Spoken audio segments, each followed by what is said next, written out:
காரணம் பாத்தீங்கன்னா தாமிரபரணியில திடீரென்று அதாவது 30 அடி 30,000 கன அடி வினாடிக்குன்னு திறந்து விட்டாங்க. அதன் பிறகு 50,000 கன அடின்னு அப்புறம் 1,00,000 கன அடின்னு சொன்னாங்க. ஆனால் அதற்கு மேலே திறந்திருக்கின்றார்கள். தாமிரபரணி ஆறு பாத்தீங்கன்னா சாதாரணமா 30,000 கன அடி தான் கொள்ளும். அதை விட 3 மடங்கு அதிக தண்ணீர் வந்து பல இடங்களில் தாமிரபரணியில் ஆக்கிரமிப்பினால் குறுகிய ஓட்டம்.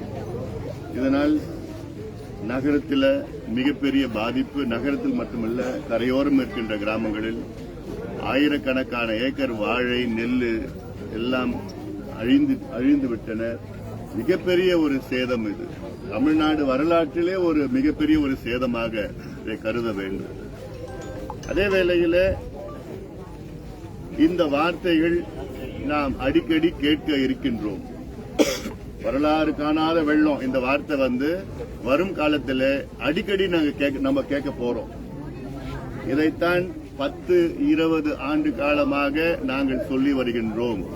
காலநிலை மாற்றம், பருவநிலை மாற்றம் இதன் காரணமாக தொடர்ந்து அடிக்கடி பெரும் புயல்கள், பெரும் வெள்ளம், பெரும் மழைகள் வரும், கடுமையான வறட்சி வரும், அடுத்தது புதிய நோய்கள் வரும். இதெல்லாம் சொல்லிட்டு வரும், உணவு தட்டுப்பாடெல்லாம் சொல்லிட்டு இருக்கிறோம், நடந்துட்டு வருது. அல்ல அதனால இன்னும் அரசு நடவடிக்கை எடுத்தது போன்ற எங்களுக்கு தோணல. அதிக பாதிப்பு பாத்தீங்கன்னா தூத்துக்குடி மாவட்டம், திருநெல்வேலியை விட அதிக பாதிப்பு தூத்துக்குடி மாவட்டம்.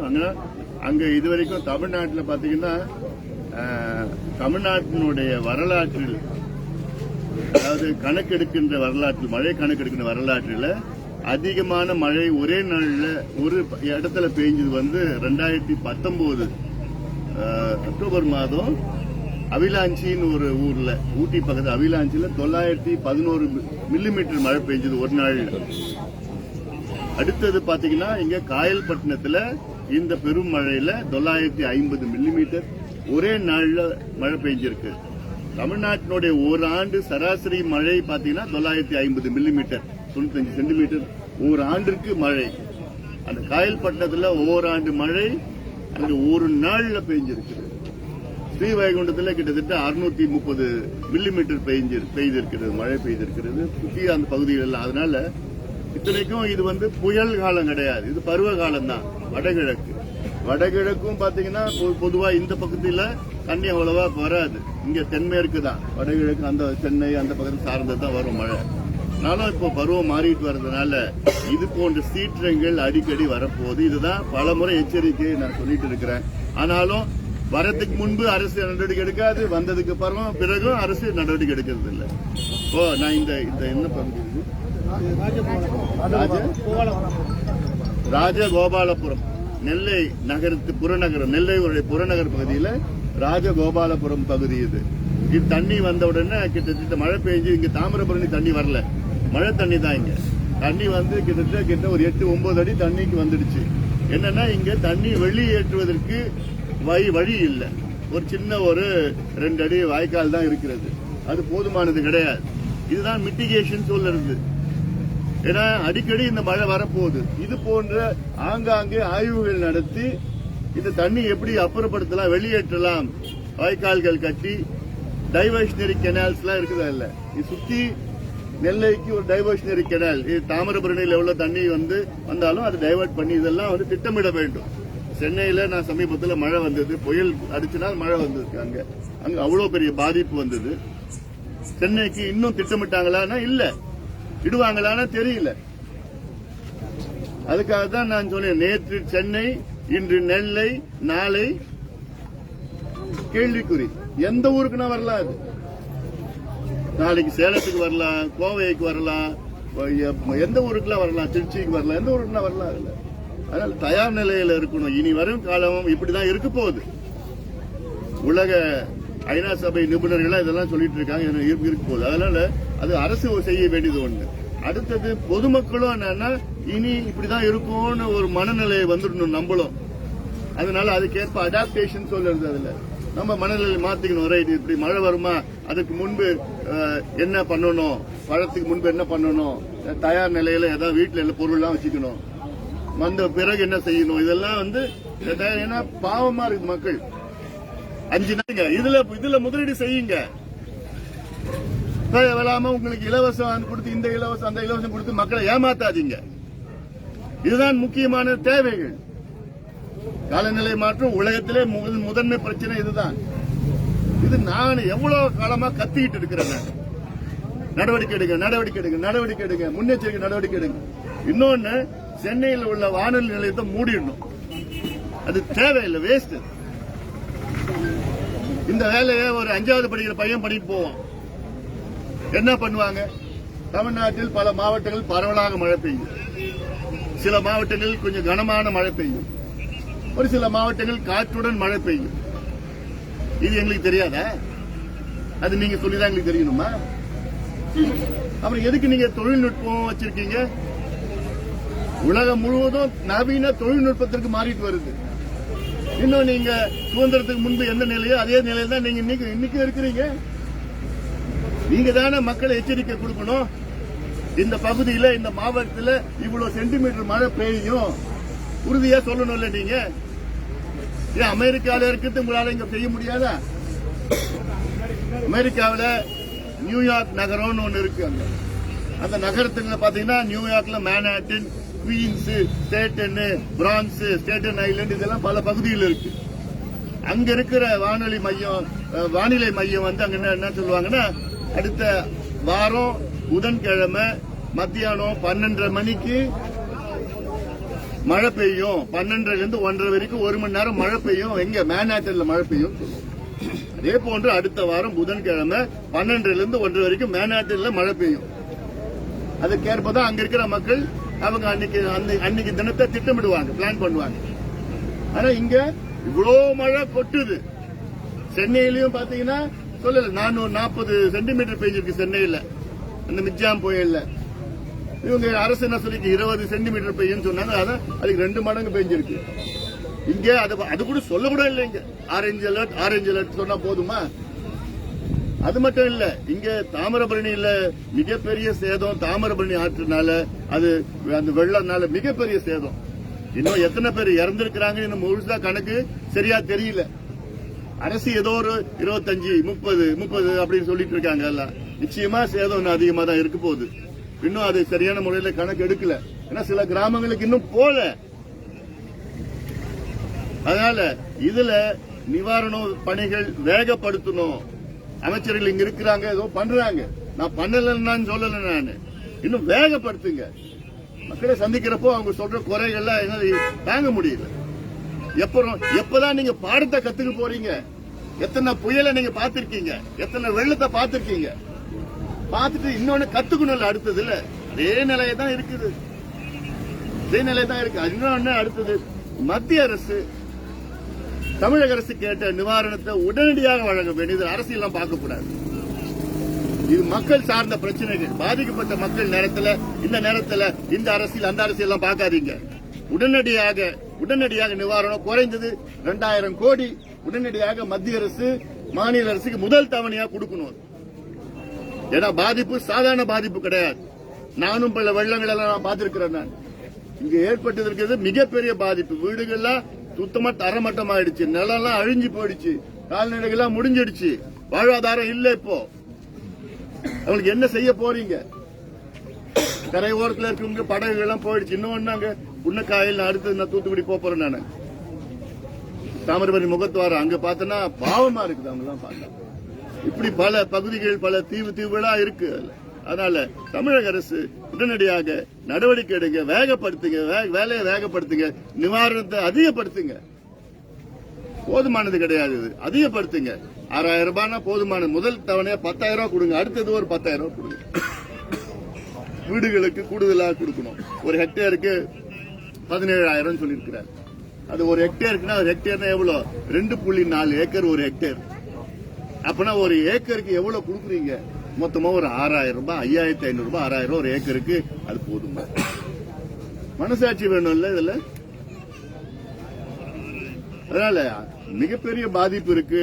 அதனால இதெல்லாம் உடனடியாக தமிழக அரசு அது வேலைகளை வேகப்படுத்த வேண்டும், மீட்பு பணிகளை வேகப்படுத்த வேண்டும். மின்சார விநியோகம் சீராக இருக்க வேண்டும். இந்த பகுதி இந்த 4 மாவட்டத்தில் உள்ள அடுத்த ஒரு மாதம் வந்து அந்த மின் கட்டணம் இவங்க கட்டாம அது ஒரு ஏற்பாடு செய்யணும். கட்டக்கூடாது. மின் கட்டணத்தை கேட்காதீங்க, அதை ரத்து பண்ணுங்க ஒரு மாதத்திற்கு. அதனால இதெல்லாம் பல இங்க தேவைகளாக எங்க மக்களுக்கு இருக்கிறது. கேள்விகள் என்ன இருக்கா?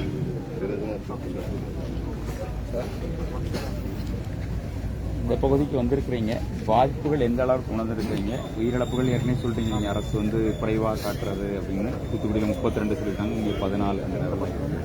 தாமிரபரணியில் இது போன்ற வெள்ள அபாயம் ஏற்படுறதுக்கு தண்ணீர் சீராக செல்வதற்கு என்ன நடவடிக்கை இருக்கணும்?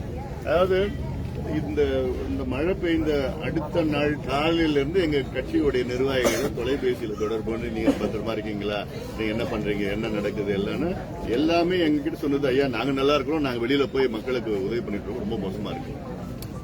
அப்படிதான் எங்க கட்சி மாவட்ட செயலாளர், எங்க தலைவர்கள், இங்க நகரத்தில் இருக்கிறவங்க எல்லாமே, ஊர்ல இருக்கிறவங்க எல்லாமே, சில பேர் நல்ல தொடர்பு கொள்ள முடியல, 2 நாளா தொடர்பு கொள்ள முடியல. அது ஏன்னா மின்சாரம் இல்லாதனால காரணத்தினால இருக்கு. இதற்கு வந்து அதாவது மிட்டிகேஷன் சொல்றா, பொதுவா நான் சொல்லிட்டு இந்த பகுதியில் மிட்டிகேஷன் இருக்கு. ஏன்னா இது வரலாறுல 150 ஆண்டுகள்ல இது வரைக்கும் நாங்க இவ்வளவு பெரிய மழை பார்த்தது கிடையாதுன்னா, அடுத்த ஆண்டு இதே தான் நம்ம சொல்ல போறோம். அடுத்த 2 ஆண்டுகளுக்கு பிறகு இதே தான் நம்ம சொல்ல போறோம். 1000 ஆண்டுகள்ல பார்க்காத மழையை அடுத்த 2 ஆண்டுகள் நம்ம பார்க்க போறோம். ஏன்னா இந்த காலநிலை மாற்றத்தினால தாக்கம் அடுத்தடுத்து மிகப்பெரிய அளவுல தாக்கமா இருக்கும். இப்போ 2015 சென்னையில பெரும் வெள்ளம் வந்தது. அப்போ நான் ஒரு ஆவணம் தயாரிச்சேன், நாம் விரும்பும் சென்னைன்னு ஆவணம் தயாரிச்சேன். அதுல சொன்னேன் அடுத்த 10 ஆண்டுகளில் இதை விட பெரிய வெள்ளம் வரும்னு அன்னைக்கே சொன்னேன். ஆனா 8 ஆண்டுகள்ல வந்துடுச்சு. இன்னைக்கு சொல்றேன், சென்னையில அடுத்த பெரு வெள்ளம் 5 ஆண்டுகள் 6 ஆண்டுகள்ல வரும் சொல்றேன். நிச்சயமா வரும். அதற்கு தயார் நிலையில மிட்டிகேஷன், அடாப்டேஷன் இதுதான் பண்ணணும். அது நீங்க சொல்ற மிட்டிகேஷன் என்னன்னா, ஆறுகள்ல டைவர்ஷனரி, இப்ப நகரத்துல பெரிய பிரச்சனை யாருன்னா டைவர்ஷனரி கெனல், இந்த பக்கம் அந்த பக்கம், வடது பக்கம் தென் பக்கம் ஒரு டைவர்ஷனரி கெனல், எந்த பக்கம் சாயலா இருக்குதோ இதெல்லாம் நான் திட்டமிடணும். அது மட்டும் இல்லாம இந்த தண்ணிய 2-3 ஏரிகளை உருவாக்குங்க. மன்னர்கள் தான் ஏரி வெட்டணும்னு அது வரலாறுல இருக்கு. ஏன் மக்கள் ஆட்சியில ஏரி வெட்டக்கூடாதா, உருவாக்க கூடாதா? உருவாக்கலாம். அந்த டைவர்ட் பண்ணுங்க. நான் இங்க நெல்லைக்கு ஒரு 3 ஏரி, நான் நெல்லை பகுதியில நான் சொல்லல, நெல்லையில இருந்து ஒரு 50 கிலோமீட்டர் கொண்டு போங்க, தள்ளி போங்க. 50 கிலோமீட்டர் இந்த பக்கமோ எந்த பக்கம் வாட்டருக்கு பண்ணுங்க. இல்ல நீர் ஏற்று மூலமா எவ்வளவு டெக்னாலஜி வந்துருச்சு. ஒவ்வொரு ஏரியா ஒவ்வொரு டிஎம்சி இல்ல அரை டிஎம்சி ஏரி கொண்டு வாங்க. அங்க உருவாக்கி இந்த தண்ணியை டைவர்ட் பண்ணி, இது உலகத்துல எங்க பண்ணிட்டு இருக்காங்க. ஜப்பான் நாட்டுல அங்க டோக்கியோல எவ்வளவு மழை பெஞ்சாலும் மேல தரைக்கு மேல தண்ணி நிக்காது. ஏன்னா உள்ள எல்லாமே பாதாள சாக்கடைகள், பாதாள மழைநீர் வடிகால் இருக்கு. அந்த தண்ணியை பயன்படுத்துறாங்க. அதெல்லாம் அப்படிலாம் அந்த அளவு கூட வேண்டாம். கட்டுமானங்கள் தான் கொஞ்சம் விலை அதிகமா இருக்கும். இங்க இருக்கிற சிம்பிளான ஒரு டெக்னாலஜி எல்லாம் இருக்கு. அதெல்லாம் அது நீங்க அது அவசியமா நீங்க செயல்படுத்தணும். இன்னொன்னு இது வெள்ள காலம் மட்டும்தான். ஆனா நான் வந்து தாமிரபரணி காக்கணும்னு சொல்லி 2 நாள் நடைபயணம் வந்திருந்தேன். பாப்பநாட்டுல இருந்து புன்னகாயில வரைக்கும் வந்துட்டு இருந்தோம். அப்ப எங்களோட நோக்கம் என்னன்னா, இந்த தாமிரபரணி தண்ணி வற்றாத ஜீவநதி, ஒரே ஒரு பெருநீர் ரிவர் தமிழ்நாட்டு தாமிரபரணி. இதை நம்ம கெடுத்துட்டோம், நாசப்படுத்திட்டோம், பொல்யூட் பண்ணிட்டோம். அங்கங்கே எல்லாமே பாபநாசத்துல தொடங்கி அந்த புன்னகாயல் வரைக்கும் அங்க நகர கழிவு, ரசாயன கழிவு, எல்லா கழிவும் உள்ள போட்டு நாசப்படுத்திட்டு. அதுல இந்த தண்ணியனா கொஞ்சம் செக் டேம், ஒவ்வொரு 10 கிலோமீட்டர் செக் டேம் கட்டணும். அது இல்லாம இந்த தண்ணி வந்து இந்த கருமேனி யாரு, நம்பி யாரு, கோரை யாரு, பச்சை யாரு, எலுமிச்சை யாரு திட்டம், அந்த திட்டத்தை அது நிறைவேற்றணும். அதை டைவர்ட் பண்ணலாம். இப்ப நீங்க அந்த தட்டு கீழே நீங்க டைவர்ட் பண்ணிருந்தீங்கன்னா இங்க கொஞ்சம் உள் வாங்கியிருக்கும், தண்ணி உள் வாங்கியிருக்கும். அது இல்லையே. அமைச்சர் நீர்வளத்துறை அமைச்சர் சொன்னார் டிசம்பர்ல திட்டம் நிறைவேறும். எப்ப சொன்னாரு? இப்ப ட்ரையல் பார்க்கணும்னு அவசியம் கிடையாது. அது தானா ட்ரையல் பார்த்துருச்சு, அது தானா ட்ரையல் ஆயிடுச்சு அதுல. அதனால இப்ப புதுசா இருக்குதா இல்ல. அதனால இது வந்து ரொம்ப ஒரு மோசமான ஒரு சூழல். அது திட்டமிடாம இருக்கணும். அது திட்டமிடாமல் ஒரு சூழல் இருக்குது. தென் மாவட்டங்கள்னாலே இப்ப சாதாரணமாவே தொழில் இல்ல, வேலை வாய்ப்பு இல்ல, வாழ்வாதாரம் இல்ல அப்படின்னு ஒரு நிலைப்பாட்டு இருக்குது. அதெல்லாம் மாற்றி அமைக்கிறதுக்கு எல்லாம் ஒரு வாய்ப்பு, அதாவது கம்ப்ளீட்டா ஒரு ரீஹாபிலிட்டேஷன் செய்யணும். அதுல எல்லாமே இப்போ இந்த நகரத்துக்கு நல்ல மாற்று திட்டங்கள் எல்லாம் கொண்டு வரணும். ஏன்னா தாமிரபரணி இதுக்கு பிறகு வெள்ளம் வரும்னு நிச்சயமா வரும். அது இந்த 3 மாதத்துக்கு முன்னாடி சொன்னது வரும். அதுக்கு என்ன செய்யணும், எப்படி திட்டமிடணும்? நெல்லையில் உள்ள பாதாள சாக்கடை அது இன்னும் கட்டுறாங்க எப்படியோ இன்னும் ரொம்ப கஷ்டம் ஆயிடும் அது முடிக்கிறதுக்குள்ள. இப்போ அதுல என்னன்னா, இப்போ நவீன தொழில்நுட்பங்கள் எவ்வளவு இருக்கு. அது இன்ஃப்ராரெட் சேட்டலைட் ஜிஐஎஸ் மேப்பிங் இருக்கு. நான் மறுபடியும் ஜப்பானுக்கு தான் நான் போவேன். ஜப்பான்ல இருக்கு. அவங்க கேட்டா அவங்க வந்து இங்க டெக்னாலஜி நம்ம கொடுத்துட்டு போவான், அவங்க நம்ம ஹெல்ப் பண்ணுவாங்க. என்ன பண்ணுவாங்க அதுல என்னன்னா, இந்த தெருவுல எவ்வளவு மழை பெஞ்சுனா எவ்வளவு தண்ணி நிற்கும், அதுக்கு எவ்வளவு அகலம் எவ்வளவு ஆழம் மழை நீர் வடிகால் வேண்டும், ஸ்டாம் வாட்டர் ட்ரைனேஜ் வேண்டும்னு அவன் திட்டமிட்டு பிளான் பண்ணி கொடுப்பான். அதை நம்ம செயல்படுத்தினா போதும். நம்ம என்ன பண்றோம், அங்க இருக்கிற அமைச்சருக்கு கீழே இருக்கிற மாவட்ட செயலாளருடைய, அப்புறம் மாவட்ட செயலாளர் கீழே அங்க இருக்கிற நகர செயலாளர் கீழே கவுன்சிலர் எல்லாம், நீ ரெண்டு கான்ட்ராக்ட் எடுத்துக்கோ, நீ 3 எடுத்துக்கோ, இல்ல மொத்தமா 10 சேர்ந்து நீ ஒருத்தர் எடுத்துக்கோ, எனக்கு கமிஷன் கொடுத்துரு. இதுதான் நடக்குது தவிர அங்க என்ன வேணும்னா இல்ல. சின்னதா ஏதோ பேருக்குன்னு கட்டிடுறாங்க. அப்புறம் அந்த தண்ணி இந்த மழைநீர் வடிகால் அது பயன்படுறாங்க. வானிலை ஆய்வு மையங்கள் வந்து மூடிடலாம்னு சொன்னீங்க. எனக்கு கோவத்துல நம்ம வேற என்ன பண்ண முடியும்? நான் உலகத்துல எல்லா நாடுகளுக்கும் நான் பார்த்திருக்கிறேன்.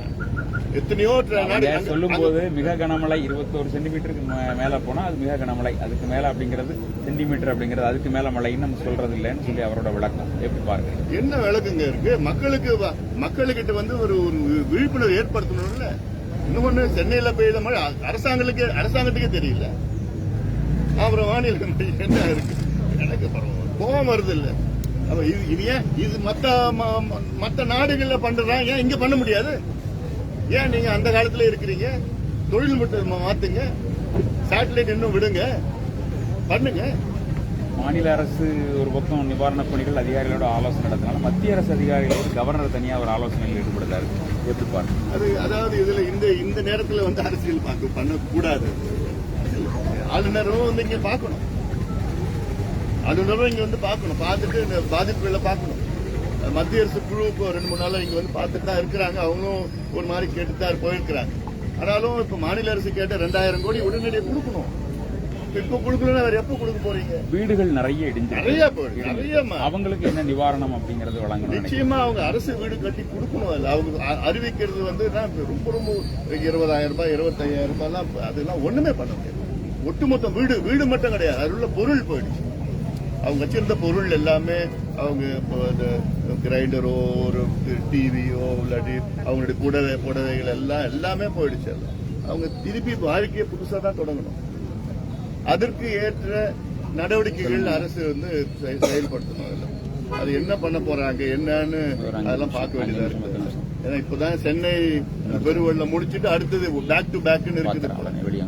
அரசுக்கும் ஒரு பெரிய ஒரு சவால் நேரம் தான் இது. அரசுக்கும் ஒரு பெரிய ஒரு பிரச்சனை தான் இருக்குது. அல்ல ஆனா சென்னைக்கு கிட்டத்தட்ட அவங்க அரசு கேட்டது வந்து 4000 கோடி கேட்டாங்க. இப்ப 420 கோடி கொடுத்திருக்காங்க. அது வந்து வேற நிதி, ஆண்டுதோறும் கொடுக்கிற நிதியை தான் கொடுத்திருக்காங்க. இந்த நேரத்தில் பணம் கொடுக்காம வேற எப்ப கொடுக்க போறாங்க? அதில் இது ஆளுநரும் இங்க வந்து பார்த்துட்டு பாதிப்புகளை அங்க மத்தியில போய் சொல்லி அங்க நிதி ஒதுக்கீடு உடனடியாக மத்திய அரசும் கொடுக்கணும், மாநில அரசும் வேகப்படுத்தணும், இந்த வேலைகளை வேகப்படுத்தணும். ஏன்னா அது இல்லாம அடுத்து திட்டமிட வேண்டும், அடுத்தடுத்து என்னன்னு சொல்லிட்டு. இதுவே இப்போ immediate, short term, long term rehabilitation இருக்குல்ல, அதுக்கு என்ன செய்ய போறாங்க, அது என்ன செய்யணும். லாங் டேர்ம் ரீஹாபிலிட்டேஷன் அப்படி பாத்தீங்கன்னா இந்த நிலம் பாதிப்பு, இந்த வீடுகள்லாம் இருக்கு. இன்டர்மீடியட்லாம் பாத்தீங்கன்னா அடுத்தது இவங்களுக்கு என்னென்ன இன்னும் தண்ணி வடியாம இன்னும் பிரச்சனையா இருக்கு, பல இடத்துல இருக்கு. நகரத்துல இருக்கிறதுனால ஓரளவுக்கு நீங்க இப்ப பாக்குறீங்க எல்லாம் இருக்குது. ஆனா கிராமத்துல இருக்கிறவங்க ரொம்ப பாவமா இருக்கு. முடிச்சிடலாமா?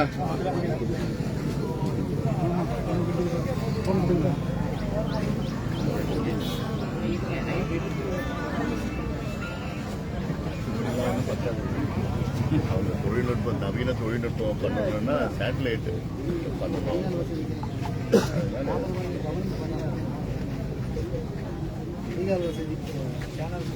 இல்ல, அதான் நான் சொல்றது நகரத்துக்கு மட்டும். நான் சொல்றது நெல்லை நகரத்துக்கு பாதுகாப்பு. ஏன்னா அந்த போற வழியில எல்லாம் அது வேற. அது வந்து நிறைய நான் சொல்ற இந்த திட்டம் இருக்கு இல்லைங்களா, நான் இப்போ தாமிரபரணி நம்பியார் போற எலுமிச்சாண்டு இது போல திட்டம். இப்போ இந்த தண்ணிய மிச்சம் தண்ணி, அதாவது மழை காலத்துல உபரி நீரை இது இன்னும் விருதுநகர் மாவட்டத்தை எடுத்துட்டு போகணும். அங்க குடிக்கிறது தண்ணி கிடையாது, ஆனா இங்க வெள்ளம் வந்து ஆத்துல போயிட்டு இருக்கு. இது எங்கேயாவது நடக்குமா? எந்த ஊர்ல நடக்குமா? அது அப்புறம் என்ன திராவிட மாடல்? அப்புறம் 55 வருஷமா நான் ஆட்சி நடத்திட்டு இருக்கீங்க 2 பேரும் சேர்ந்து. அப்போ இது ஒரு சாதாரண இது ஒரு திட்டத்துக்கு உங்களால கொண்டு வர முடியல. இந்த திட்டத்தை, இந்த தண்ணியை வந்து மிச்ச நீரை பயன்படுத்துறதுக்கு வாய்ப்பு இல்லை. வெள்ளங்காலத்திலே தண்ணி கடல்ல போடுது. அது பக்கத்து மாவட்டம் குடிக்கிற தண்ணி இல்லாம தவிச்சிட்டு இருக்கிறாங்க. அதனால இப்ப இன்னொன்னு வாட்டம் இல்லைன்னா நீரேற்று மூலம் அந்த போலாவரம் திட்டம் கர்நாடகா ஆந்திராவில் பாத்தீங்கன்னா 1 TMC தண்ணி ஒரு நாளைக்கு 2 TMC ஒரு நாளைக்கு 2 TMC பம்ப் பண்றாங்க நீரேற்று.